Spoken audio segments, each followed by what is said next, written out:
এই ভিডিওটা শেষ করলে তুমি একা থাকবে না। আজকের এই গল্পটা একটু আলাদা, কারণ এটা শুধু একটা গল্প না। অনেকেই বলে এই ভিডিওটা শেষ করার পর তাদের সাথে অদ্ভুত কিছু ঘটেছে। একজন ছেলে রাতে একা নিজের রুমে বসে মোবাইলে ভিডিও দেখছিল। সবকিছু স্বাভাবিক, চারদিকে নিস্তব্ধতা, বাইরে হালকা বাতাসের শব্দ। হঠাৎ সে একটা ভিডিওতে ক্লিক করে। ভিডিওর শুরুতেই একটা লাইন ভেসে ওঠে, এই ভিডিওটা শেষ করলে তুমি একা থাকবে না। সে হেসে ফেলে, ভাবে এগুলো শুধু ভয় দেখানোর জন্য। তাই সে ভিডিওটা দেখতে শুরু করে। ভিডিওতে দেখানো হচ্ছিল একটা অন্ধকার ঘর, একটা পুরনো চেয়ার আর সামনে একটা আয়না। ঘরের ভিতরে কোনো মানুষ নেই, কিন্তু ক্যামেরাটা ধীরে ধীরে আয়নার দিকে জুম করছে। ভিডিওতে একটা ভয়েস শোনা যায়, যদি কেউ এই ভিডিওটা পুরো দেখে তাহলে সেই কিছু একটা তার সাথে চলে যায়। ছেলেটা তখনও বিশ্বাস করেনি, সে পুরো ভিডিওটা শেষ করে ফেলে।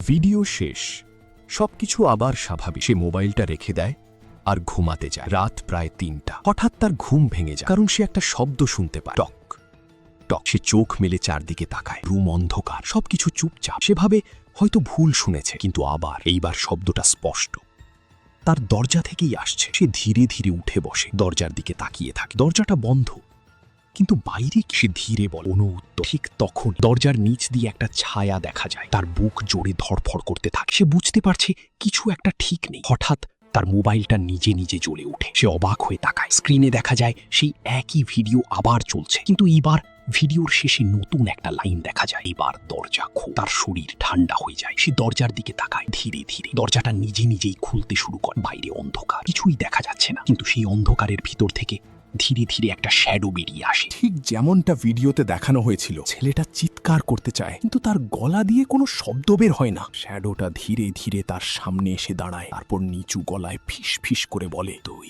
ভিডিওটা শেষ করেছিস। হঠাৎ সবকিছু অন্ধকার হয়ে যায়। পরদিন সকালে দরজাটা খোলা, রুমের ভেতরে সবকিছু ঠিকঠাক। ছেলেটা নেই, শুধু তার মোবাইলটা পড়ে আছে। আর সেই মোবাইলের স্ক্রিনে আবার সেই ভিডিওটাই চলছে। ভিডিওটা শেষ